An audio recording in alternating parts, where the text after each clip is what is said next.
America supports Israel because it's in America's national interest, because we have common values, common goals, common world interests. We've calculated that at the end of a year ago, as of the end of 2001, the U.S. had given about $91 billion in aid to Israel. Washington geeft per jaar zo'n $3 miljard aan hulp en steunt Israël politiek door dik en dun. We need to make sure that Israel maintains a qualitative military advantage over its opponents. So if you ask them directly, how powerful are you, AIPAC? They'll say, oh, we don't have much influence. Wink, wink. We have quite a bit, actually. Sit here some year during September and plant yourself outside the office of the Anti-Defamation League or the World Jewish Congress or the Conference of Presidents and count the numbers of presidents and kings and prime ministers who come calling. They want to meet the American Jews. Factor. Over de invloed en het belang van de Joodse lobby op de Amerikaanse Midden-Oostenpolitiek.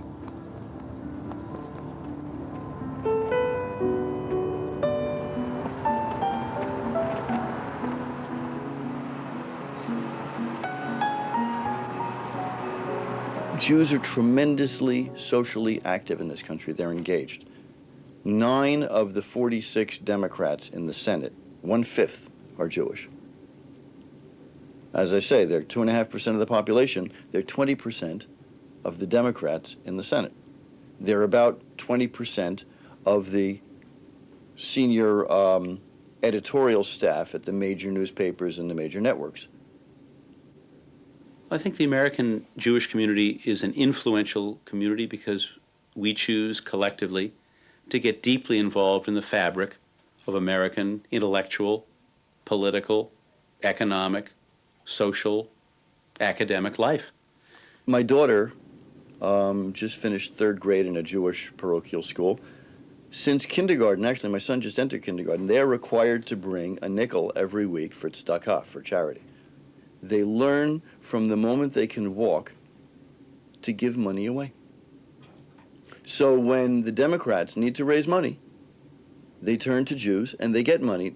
Jews don't have much more money than other Americans.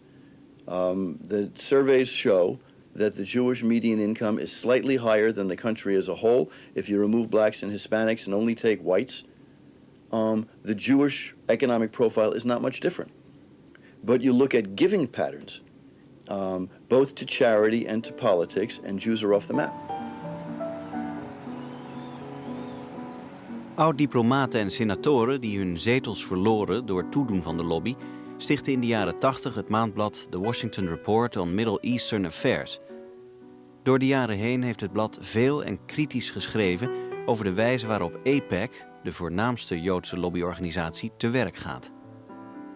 AIPAC stands for American Israel Public Affairs Committee, whereas a PAC stands for a Political Action Committee, and they're the ones that donate the money. So AIPAC is a huge organization. It writes a lot of legislation, as I said, and it does lobbying, and it publishes newsletters and information bulletins. And so what happens is that AIPAC can target or identify congressmen and elected representatives who support the Israel position or who do not support the Israel position. And then all these little PACs will give money accordingly. So while AIPAC doesn't directly give the money, it in effect organizes and coordinates the contributions of all these smaller PACs. And the problem is that by law, each PAC is allowed to give $5,000 per candidate per election. Well, if you have one PAC, say the National Rifle Association PAC, that PAC will give $5,000 to a candidate. Whereas if you have 20 PACs that are all supporting the same cause and the same agenda, if each of them gives $5,000 per candidate, that one candidate can get a lot more money than it can get from the NRA PAC. I have been a donor to and a participant in several pro-Israel PACs that were created to contribute money to candidates who were willing to say and to support a strong U.S.-Israel relationship. But in all the years in which I was involved with PACs, and I've been involved with several, at no time did AIPAC ever provide any direction or guidance. I mean, clearly they provided, if you asked AIPAC for, can you tell me about Senator Sarbanes' voting record? They would be able to tell us how Senator Sarbanes voted over the last 10 years on every bill that affected the U.S.-Israel relationship. That's information. That's not direction about who should or who shouldn't get funds. I never saw that happen in my years involved in pro-Israel PACs, that AIPAC would attempt to direct PACs to do X or Y or Z. Information is what AIPAC provides, not political direction. AIPAC has a reputation of being one with whom one does not mess. So it's perceived, I would say, in a lot of cases, being invincible. And so I think a lot of Congress people, not only do they want the money that they might get from AIPAC-related organizations, but they don't want the pro-Israel lobby funding their opponents.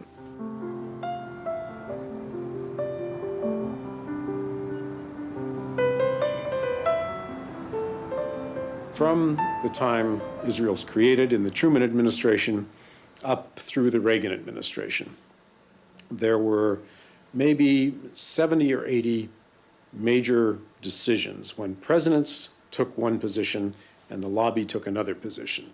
And when that happens, it's an interesting question. Who wins those kind of debates when there's a real clash between the President of the United States and the lobby? And the answer is the lobby wins 30% of the time. Now, is that a lot or is it little? It means the president usually can get his way. It also means that the lobby gets its way 30% of the time, even when the president takes a different position. In 1991, right after George Bush I made his famous Powerful Political Forces speech, there was a showdown between the first Bush and Shamir over Israel asking for loan guarantees for Russian resettlement, and Bush demanding a halt in settlement construction as a precondition. A group of Jewish organizations, AIPAC got blamed, but AIPAC wasn't behind it in this case, mobilized a national, what they called a mobilization. They brought about 1,500 community activists from around the country to Congress one day in September to meet with members of Congress to urge them to override the president and pass the loan guarantees. Bush went on television and attacked them. And 9 weeks later, one of famous lonely guy in yes, the White House? I'm a lonely little guy all by myself, and I've got about 1,000 lobbyists up on the Hill. 9 weeks later, his attorney general, running in a special election for senator in Pennsylvania, Dick Thornburgh, was defeated by somebody that hardly anybody ever heard of, Harris Wofford, who had been 45 points behind in the polls at the beginning of September, and ended up winning. He just rose, he skyrocketed in the polls with a flood of anger money from around the country after the September 11th speech. If voters knew that their congressmen were receiving a lot of money to support Israel, what would they do? What would they think of that? But they don't know it, because even if they went to look at who their congressman got money for, and it's, Delaware PAC, what does that say? But if you have a name like Citizens for Good Government or Delaware Valley PAC, who's going to know that this is the organization that's giving you the money, that their agenda is support for Israel? I think if they were straightforward and clear about who they were and what they were doing and why they were doing it, of course, if people wanted to support that, if Americans wanted to support that, it's a free country. That's absolutely the case. But I think it's that deception. And that's why the book that we published is called Stealth PACs, because it is under the radar. This business of unlimited money going to political races has worked out well for Jewish lobbyists. As I say, it's happened on 3 occasions, in the early 80s, in the early 90s, and this summer, where there were 2 candidates in the South, both of whom were black this time. All of the ones in the past were white. So now it's become a racist thing, who were brought down by floods of pro-Israel money. If they had to do it every year, they couldn't do it. There aren't that many Jews and there's not that much Jewish money. But as long as they can do it every 10 years or so and get a lot of attention focused on it, which they immediately deny, but everybody gets the message. Everybody walks around afraid they're going to be the next. In Atlanta gaan leden van een Joodse vrouwenorganisatie op bezoek bij Denise Majette, de nieuwe vertegenwoordigster van hun district in het Amerikaanse congres. Everybody say photograph. Photograph. Majette is pro-Israëlisch En haar campagne is ruimhartig financieel gesteund door Joodse personen en organisaties. Haar voorgangster had afgedaan door kritiek te uiten op Israël. We say very proudly we're a Zionist organization and connected to the land of Israel. We value the opportunities we have to talk to you and your colleagues because we understand how valuable the relationship between Israel and the United States is. And it's really important for us to say we're part of the American political process. And the things that we really are concerned about are foreign aid to Israel and that we've talked about. You know, we're here to help educate you. You're coming new to a job, and it's an enormous job, a great responsibility, and you're not going to be able to do it well unless you have a lot of information. And we're here to help you gather that information and process it and understand it. All right. Well, thank you. Congresswoman Majete, what's the interest of the U.S. in the so-called special relationship with Israel? Well, I think there are a number of different interests. Certainly, there's an economic interest, and there's that the historical ties and relationship, the common bond that we share as being democracies. It's a difficult. Obviously, I don't have the answers to all the questions. Amnesty International published 2 reports lately declaring suicide bombing as a crime against humanity and accusing the Israeli army of committing war crimes in the territories. Can you comment on it? Well, I'm sorry, I'm not familiar. You're not familiar with. Okay. I'm familiar with Amnesty International, but the 2 studies that you just quoted, I'm not familiar with. Are you familiar with the casualty numbers of this intifada among Israelis and Palestinians? Not the total numbers.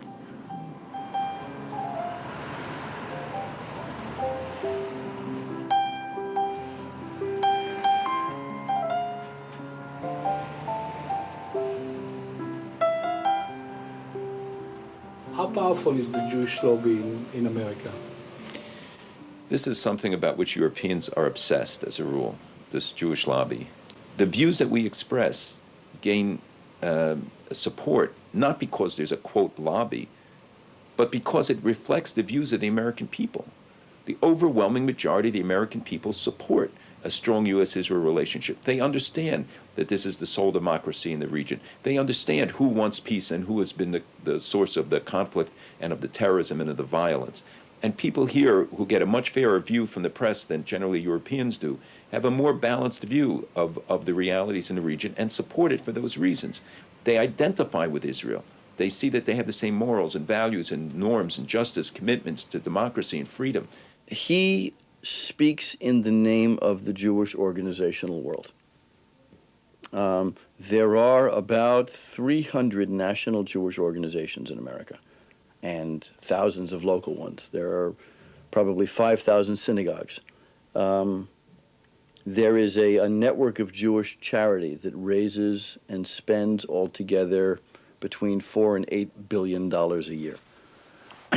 And the person who represents that network to the administration on foreign affairs issues is Malcolm Hoenlein. He rides on top of a very frisky horse, and he keeps his various troops in line, roughly. He's on the phone with the State Department several times an hour. Nobody issues a new statement on the Middle East or drafts a new bill on the Middle East for Congress without clearing it with a Malcolm Hoenlein, because he can mobilize Jewish volunteers to protest, and he can suppress protest if he feels it's important to keep it quiet, because he is the coordinator of the Conference of Presidents of Jewish Organizations.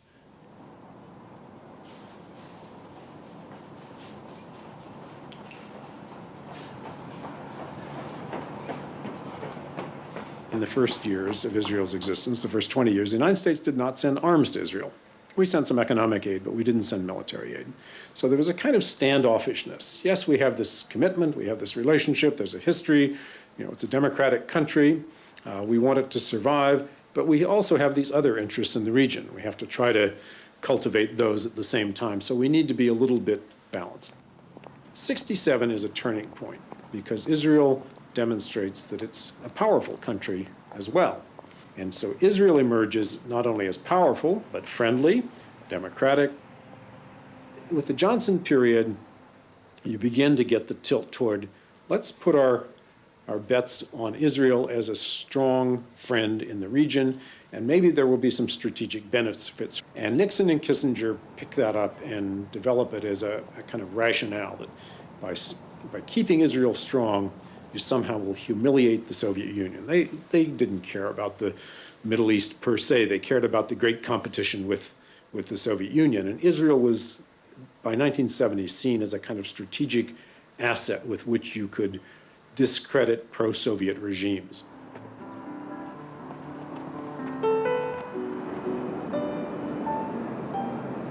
In Philadelphia wordt de jaarlijkse bijeenkomst georganiseerd van plaatselijke Amerikaans-Joodse organisaties. Rond deze General Assembly vinden tal van lezingen, workshops en andere activiteiten plaats. Toplobbyist Honlein neemt deel aan een bijeenkomst over hasbara. Dit Hebreeuwse woord betekent letterlijk uitleg of informatie. Maar hier kan het beter worden vertaald als propaganda. All of us know the challenge of trying to present Israel's case and to compete with a lot of the misinformation, the distortions and misrepresentations in the American media. We have a frontier, which is the battle for the hearts and minds of the American people. And we have some remarkable spokesmen for Israel, and I think Mark ranks at the very top. The spokesman of the Embassy of Israel, Mark Reagan. I want to talk very briefly about two things we're talking about hasbara. One is message, and the other one is tactics. Message. I think it's crucially important that Israelis, that pro-Israelis, that American Jews, that Canadian Jews, that we refuse to accept the parameters of the debate that are shaped by the opposition. I think it's very important that we shape the parameters of the debate. For Hamas, for Islamic Jihad, for Hezbollah, my 1-year-old, Mark Reagan's 1-year-old is a legitimate target. And that's the truth. I don't say so, they say so. We see them on cable television, we see them on network television, we hear them on the radio. We saw them after the terrible massacre on Passover. They get up there and they say, we did this. We killed those people in the hotel in Netanya. We did it, we're proud of it, and we're going to continue doing it. There is no moral neutrality. One side makes a maximum effort to avoid hurting innocent civilians, and the other side does it as a deliberate strategy. Well, if I could give advice to anyone in this room, I would say, reject those parameters. It's simply not true. And when anyone talks about cycle of violence, you've got to stand up and you've got to say that it is a twisting of the reality. There is no cycle of violence, and it's important that we say that. It's important that we say it again and again in our message.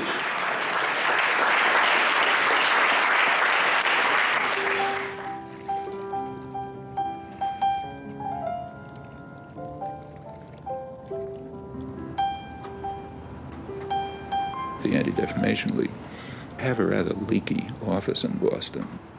Once someone leaked to me my file. Your file? Yeah, 150 pages, just like an FBI file.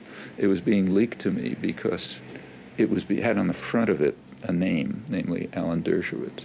It was being sent to Alan Dershowitz to prepare him for a debate that he and I were going to have in a couple of days. So they were providing him with defamatory material that they had cooked up somewhere, and like an FBI file, mostly fabrications or one thing or another. But the idea is to prevent discussion by diverting it into the sins of the person. Why do you support PLO terror or whatever it may be? And then you argue about that, and you don't talk about the topic. Terug naar de vragen waarmee we begonnen over de macht en invloed van de lobby op de Amerikaanse Midden-Oostenpolitiek. AIPAC kan veel, weten we nu. Het kan in een aantal gevallen zelfs presidenten dwingen tegen hun zin te handelen. Maar wat is het uiteindelijke doel? Hoe lang zal de lobby doorgaan Israël te steunen als dat land blijft weigeren de compromissen te sluiten die nodig zijn voor een vredesregeling? AIPAC has always, to this point, supported the democratically elected government of Israel.